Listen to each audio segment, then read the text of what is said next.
শরণাগত কিঙ্কর কল্পতরুং তরুধীকৃতাধীরবদান্নবরম। শরণাগত কিঙ্কর কল্পতরুং তরুধীকৃতাধীরবদান্নবরম।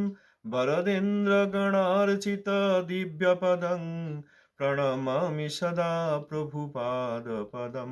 বরদেন্দ্রগণার্চিত দিব্যপদং প্রণমামি সদা প্রভুপাদপদম। প্রণমামি সদা প্রভুপাদপদম।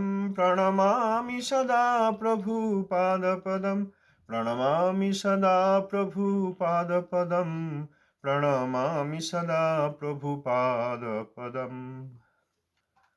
जगद्गुरु प्रभुपाद शिष्ला भक्ति सिद्धांत सरस्वती गोस्वामी ठाकुर जी की जय। पतित पावन शिष्ला गुरु महाराज जी की जय। दशमदस्थान आचार्य वैष्णव वैष्णववृंद की जय। भजनानंदी समागत भक्त श्री रूपानुग शुद्ध भक्ति धारा भगीरथ शिष्ला सत्यानंद भक्त ठाकुर महाशय श्री हरिनाम चिंतामणि द्वादश परिच्छेद नामापराध प्रमाद। प्रमाद तीन प्रकार, औदासीन्य, जाड्य और विक्षेप। কোনো সৌভাগ্যে যদি জীবের শ্রদ্ধা হয় তবে তিনি হরিনাম গ্রহণ করেন এবং যত্নের সঙ্গে সংখ্যা নাম গ্রহণ করেন, তবে এক সময় অনুরাগ উদিত হন। যতদিন অনুরাগ উদিত না হয় ততদিন যত্নের সঙ্গে নাম গ্রহণ করা।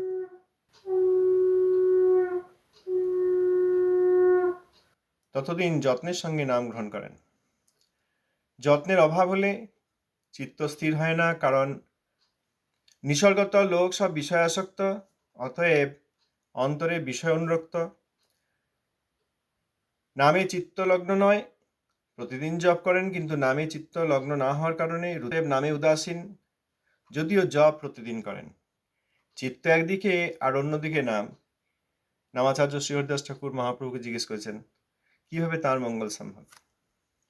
লক্ষ নাম পূর্ণ হয়ে গেল সংখ্যা মালা হিসাব করলে, কিন্তু হৃদয়ে বিন্দুমাত্র রস প্রাপ্ত হলেন না। যত্ন করার বিধি সম্বন্ধে নামাচার্য শ্রী হরিদাস ঠাকুর বলেছেন, সাধু সঙ্গে হরিনাম গ্রহণ করতে। সাধু সঙ্গই নির্জনতা। সাধু সঙ্গে হরিনাম গ্রহণ করলে ক্রমে চিত্ত কৃষ্ণ নামে স্থির হয়। নিরন্তর নাম রসে তিনি অধীর হয়ে পড়েন। কোন স্থানে হরিনাম করতে বলেছেন? তুলসী দেবীর সন্নিকটে, অথবা গৌর কৃষ্ণের লীলাস্থানে, অথবা শুদ্ধ সাধুর সন্নিধানে। সাত তত্ত্ব বিধানে এক দণ্ড শুরু করে 2 দণ্ড, ক্রমশ 4 দণ্ড, তারপর লক্ষ হরিনাম এবং অবশেষে 3 লক্ষ নাম স্মরণ। এরকম করলে অতি শীঘ্রই বিষয়ের থেকে তার মুক্তি হবে, বিষয়ের ছন্দ পতন হবে। অতএব বিষয়ের ছন্দ থেকে তিনি উদ্ধার লাভ করেন।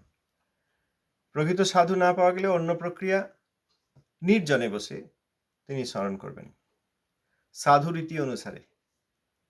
ইন্দ্রিয় বিধান করি। ইন্দ্রিয় বিধান সম্বন্ধে আমরা পড়েছি 7 নম্বর টিকায়। ইন্দ্রিয় বিধান করি নির্জন ঘরে দ্বার বন্ধ করিয়া, অথবা বস্ত্র দ্বারা চক্ষু কর্ণ নাসিকা আবৃত করিয়া সাধন করিবে। নির্জন ঘরে দরজা বন্ধ, চোখ, কান, নাক এসব বস্ত্রের দ্বারা আবরণ করে তিনি হরিনাম করতে পারেন। এইভাবে হরিনাম করলে শীঘ্রই নিষ্ঠা উদিত হন এবং ক্রমানুসারে রুচি, আসক্তি আদি হয়ে অনুরাগ উদিত হন। সত্তরেই খুব শীঘ্রই তার নামে নিষ্ঠা উপজিত হয় এবং ক্রমান্বয়ে রুচি আদি প্রাপ্ত হন। তার যে সাধকের যে উদাসীন্য দোষ, প্রমাদের 3 ভাগের মধ্যে একটি হচ্ছে উদাসীন্য, সেই উদাসীন্য দোষ তার চলে যায়। এই পর্যন্ত আমরা গত 2 দিন পড়েছি। আজকে জাড্যজনিত অনবধান লক্ষণ। উদাসীন্য হলো, এবার দ্বিতীয় প্রকার অনবধান অর্থাৎ প্রমাদ, জাড্য। জাড্যজনিত অনবধান লক্ষণ। জাড্যে যে অনবধান অলসের মনে, তাহে রুচি নাহি হয় শ্রীনাম গ্রহণে। স্মৃতিকালে পুনঃ শীঘ্র বিরামে প্রয়াস, এই দোষে নাম রস না হয় প্রকাশ। অন্য কার্যে বৃথাকাল না হয় যাপন, সাধুগণ ইহা চিন্তি স্মরে অনুক্ষণ। 8 নম্বর টিকায় লিখেছেন, অব্যর্থ কালত্ব ধর্ম সাধু চরিত্রে লক্ষ্য করিয়া তাহা অনুকরণ করিবে। সাধু অর্থাৎ যার ভাবাবস্থা লাভ হয়েছে।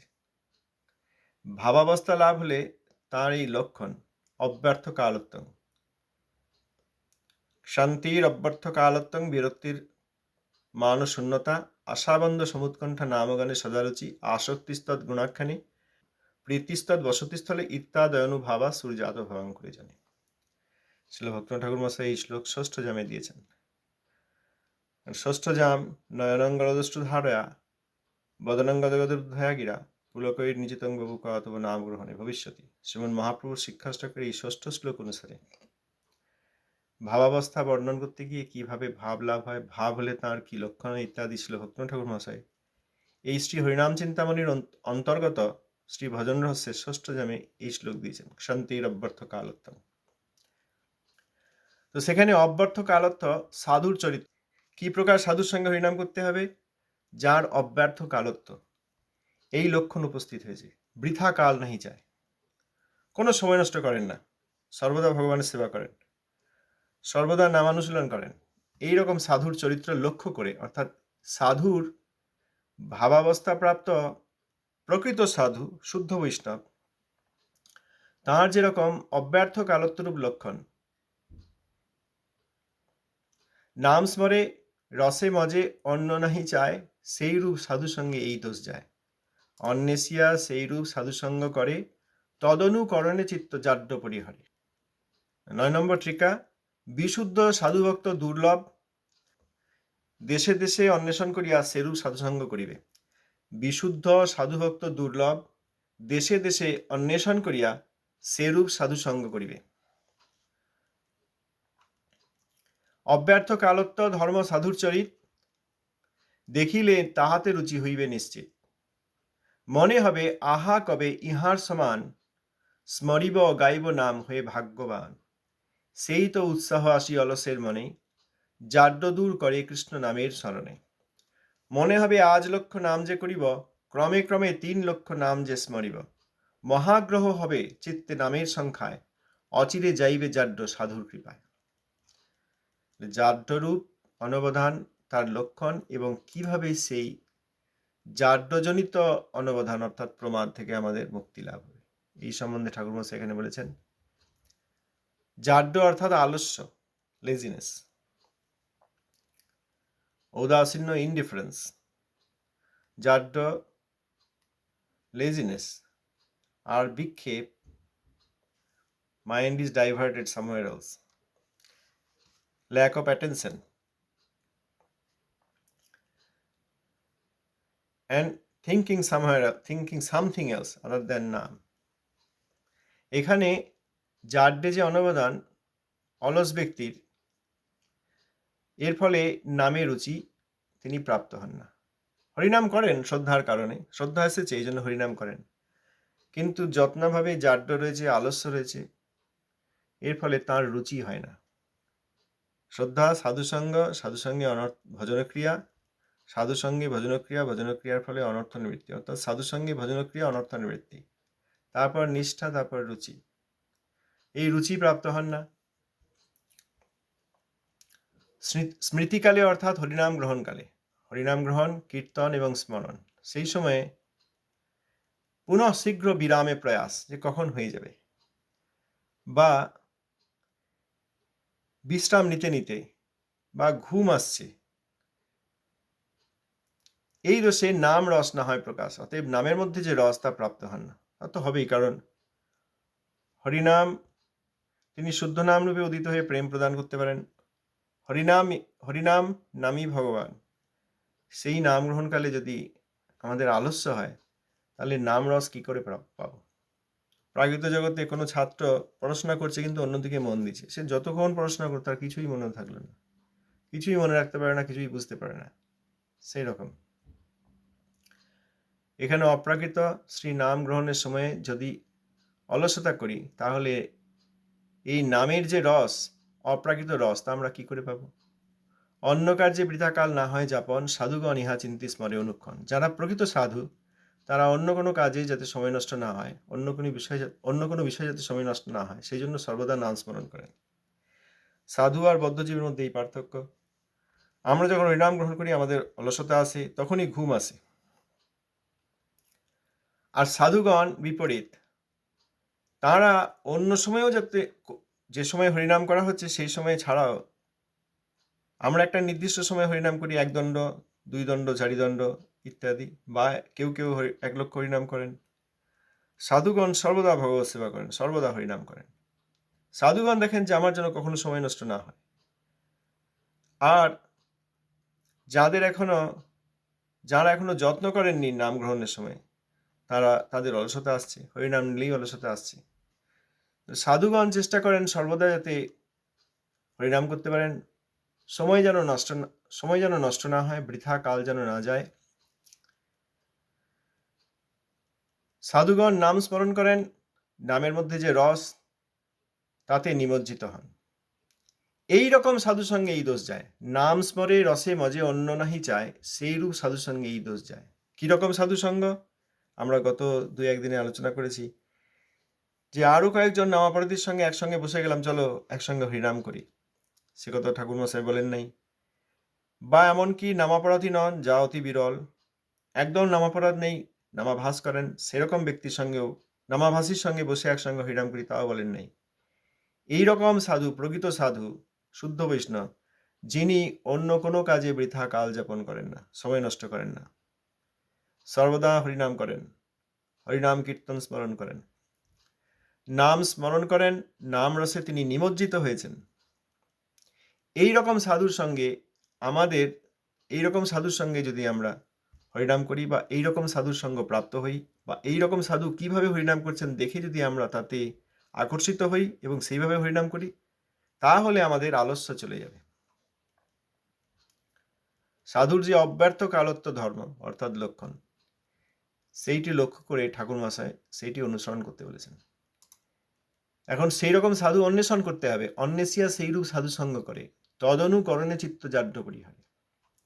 আমরা 9 নম্বর টিকায় পড়লাম, বিশুদ্ধ সাধু দুর্লভ। আমাদের যাদের ধারণা নেই সাধু সম্বন্ধে, আমরা প্রচুর সাধু দেখছি, অনেক সাধু, বিশেষ করে ধর্মস্থান তীর্থস্থানে গেলে তো আরো প্রচুর সাধু। গলায় কণ্ঠীমালা, তুলসী মালা রয়েছে, কপালে তিলক সেবা রয়েছে। সাধুগণ যেরকম বস্ত্রাদি পরেন সেরকম পড়েছেন, কেউ গৃহস্থ, কেউ মহিলা, সম্মানীয় মহিলা, কেউ আবার ব্রহ্মচারী, কেউ সন্ন্যাসী, কেউ বানপ্রস্থী ইত্যাদি। ত্যাগী ব্রহ্মচারী হলে তাদের গেরুয়া কাপড়, সন্ন্যাসী অবশ্যই ত্যাগী, তার গেরুয়া কাপড়, হাতে আবার ত্রিদণ্ড রয়েছে। আমরা প্রচুর সাধু দেখতে পাচ্ছি। ঠাকুর মহাশয় বলছেন বিশুদ্ধ সাধু ভক্ত দুর্লভ। দুর্লভ মানে দুর্লভ, যা সহজে দেখা যায় না, লভ্য নয়, সহজে লভ্য নয়। দুর্লভ, সহজে যিনি লভ্য নন, পাওয়া যায় না, বিরল থেকে বিরলতম। দেশে দেশে অন্বেষণ করিয়া সেরূপ সাধু সঙ্গ করিবে। খুঁজতে হবে সাধু, অন্বেষণ করতে বলছেন। অন্বেষণ করে বিশুদ্ধ সাধু কি করে বোঝা যাবে? তার সাজ দেখে স্পষ্টভাবে বোঝা যাবে না। সাজ দেখে যদি আমরা সাধু নির্ণয় করি তাহলে আমরা ঠকে যাব। ঠকেই যাচ্ছেন অনেকে শেয়ার করেন, দেখেছি, এইভাবে ঠকে গেলাম, ওইভাবে ঠকে গেলাম, ঠকেই তো যাচ্ছি। এই ঠাকুর মহাশয় এইসব গ্রন্থাদি পড়লে অন্তত আমরা ঠকে যাব না। আমরা বঞ্চিত হচ্ছি, বস্ত্র দেখিয়ে, বেশ দেখিয়ে, সম্প্রদায় লিঙ্গ দেখিয়ে, উদাসীনতা দেখিয়ে অনেকে আমাদের কাছে নিজেদেরকে সাধু বলে জাহির করেন। তাদেরকে আমরা সাধু মনে করি, আমরা এর আগে পড়েছি সম্প্রদায় লিঙ্গ অর্থাৎ বড় সম্প্রদায়ের আচার্য, বাস, আর তাহলে কোনো কথা নেই। বড় একটি মিশনের প্রধান, তিনি দীক্ষা দিতেন, ইনি যখন এত বড় সম্প্রদায়ের প্রধান এবং সেই আসনে বসে আছেন, তাহলে তো আর কোনো কথা নেই, এনার কাছেই দীক্ষা নিতে হবে। এইটি একটি মস্ত বড় ভুল। কোথাও এরকম লেখা নাই যে যাও গিয়ে বড় সম্প্রদায়ের বড় আসন দখল করে আছেন এরকম ব্যক্তির কাছে দীক্ষা নিয়ে নাও, কোথাও আমরা পড়ি নাই আজ পর্যন্ত। সাধুর লক্ষণ কি? কৃষ্ণৈক শরণ। মহাবৈষ্ণব যিনি শিক্ষা বা দীক্ষাগুরু হতে পারেন, তিনি পরব্রহ্মে এবং শব্দব্রহ্মে এবং পরব্রহ্মে নিষ্ণাত। শব্দব্রহ্ম এই শাস্ত্র সম্বন্ধে, শাস্ত্রের সমস্ত সিদ্ধান্ত সম্বন্ধে তার ভালো জ্ঞান আছে, সেই অনুসারে তিনি আচরণ করেন এবং সেই অনুসারে তিনি ভজন করেন। শব্দরূপে ভগবান শব্দব্রহ্ম, তার কৃপায় তার পরব্রহ্ম লাভ হয়েছে। অতএব শব্দব্রহ্মই যে পরব্রহ্ম সে বস্তু তিনি জানেন। এই রকম গুরু কোথাও বলা নাই যে বড় মিশন দেখবে বা বড় ভালো সম্প্রদায় দেখবে, সেই সম্প্রদায়ে যিনিই আচার্য হন, তিনি যেমনই হোক আর কোনো চিন্তা নেই, তার কাছে গিয়ে আশ্রয় নিয়ে নেবে, কোথাও লেখা নেই। কিন্তু আমরা সেইটাই করি, বদ্ধজীব আমরা, ভুল তো করবোই, বেশিরভাগ লোক সেইটাই আমরা করি। আবার বেশিরভাগ লোক করছে বলে আমরা সেইখানেই যাই। আগে আমরা একদিন একটা উদাহরণ নিয়ে আলোচনা করেছি, যে দোকান, সেখানে অনেক খরিদ্দার, সেইখানে সেই প্রচুর খরিদ্দার আছে, এরকম দোকানদার সে আরও খরিদ্দার টানে। আবার কৃত্রিমভাবে প্রচুর খরিদ্দার এসেছে, কাস্টমার এসেছে, এটা দেখানোর জন্য সেই দোকানদার কি করেন, প্রত্যেক খরিদ্দারকে আটকে দেন। 10টি জিনিস কিনতে চান, তাদেরকে 4টি জিনিস দিয়ে আর 6টি না দিয়ে আরেকজন খরিদ্দারকে দিতে শুরু করেন। কারো সব দেওয়া হয়ে গেছে, কিন্তু হিসেবটা করে পয়সা নেবেন সেটি না করে তাকে দাঁড় করে রেখে দিয়েছেন কৃত্রিমভাবে। এখন দেখা যাচ্ছে দোকানে প্রচুর ভিড়, এখন অনেকগুলি দোকানের মধ্যে কোনটি যাবো, এটাই প্রচুর ভিড়, তাহলে নিশ্চয়ই এখানে ভালো গুণগত মান আছে, ভালো দোকান। এত লোক যখন এসছে, এত বদ্ধজীব যখন এসছে, তখন ইনি নিশ্চয়ই মহাবৈষ্ণব। এই ধারণা হয় না আমাদের?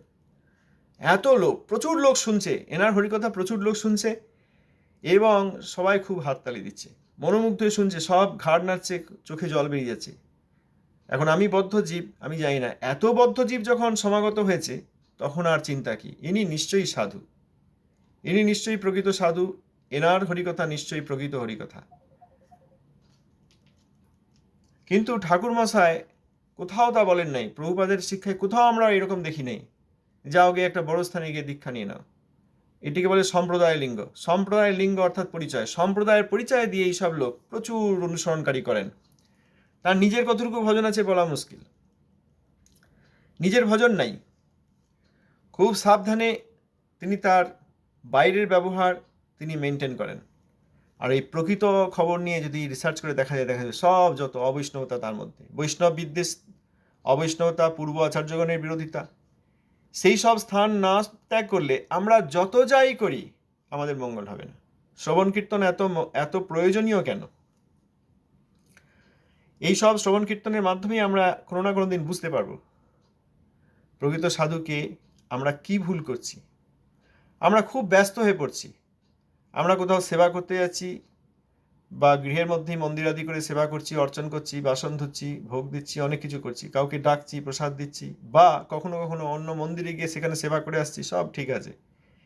কিন্তু আমাদের যতক্ষণ এইসব অসৎসঙ্গ, অযোগ্য গুরু ত্যাগ আর সাধুব্রুবদের প্রতি যে সম্মান বা আকর্ষণ বা সঙ্গ, সেইগুলি ত্যাগ না করছি, ততদিন আমাদের কোনো উন্নতিই হবে না, হচ্ছে না তো। এই জন্য ঠাকুর মশাই এখানে বলছেন, বিশুদ্ধ সাধুভক্ত দুর্লভ, দেশে দেশে অন্বেষণ করিয়া সেরূপ সাধু সঙ্গ করিবে। বলেন নাই যে বড় মন্দিরে গিয়ে খুব বড় আচার্যর নাম আছে বা প্রচুর শিষ্য আছে বা বড় সম্প্রদায়ের প্রধান, সেই রকম ব্যক্তির কাছে গিয়ে আশ্রয় আদি নেবে, কোথাও বলেন নাই। অন্বেষণ করিবে, অন্বেষণ করতে গেলে জানতে হবে, শাস্ত্রীয় সাধুসঙ্গের প্রয়োজন, শাস্ত্র শ্রবণ কীর্তনের প্রয়োজন, অনেক প্রয়োজন। তারপর আমরা বুঝতে পারবো যে শাস্ত্র কাকে সাধু বলেছেন, সাধুর চরিত্র কেমন। কারণ শাস্ত্র সাধুর চরিত্র এঁকে দিয়েছেন আমাদের জন্য, সুবিধার জন্য। তাহলে অন্বেষিয়া সেই রূপ সাধু সঙ্গ করে, তদনুকরণে চিত্ত জাড্য পরিহারে।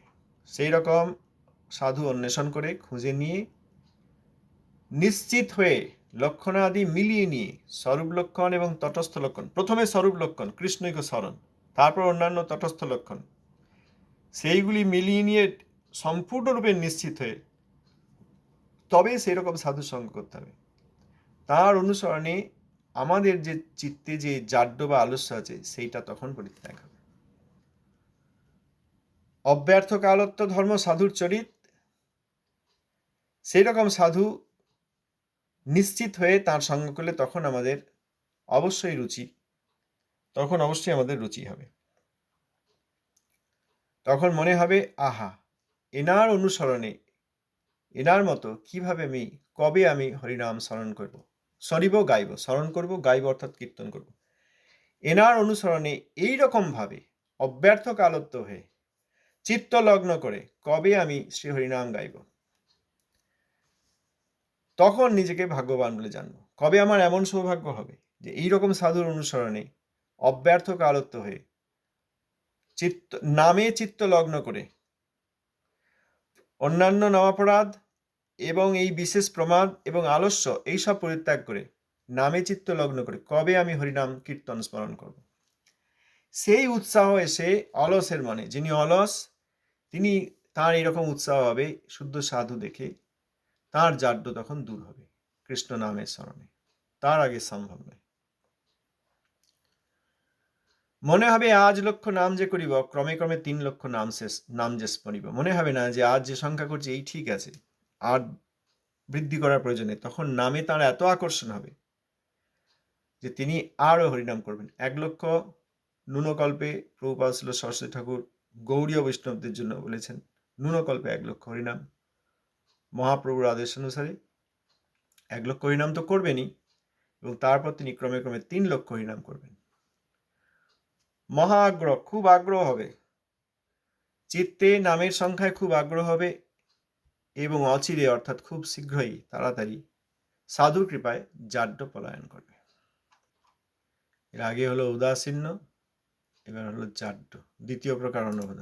প্রথম প্রকার হচ্ছে উদাসীন্য, উদাসীন, ইনডিফারেন্স, আর দ্বিতীয় প্রকার জাড্য বা আলস্য, লেজিনেস।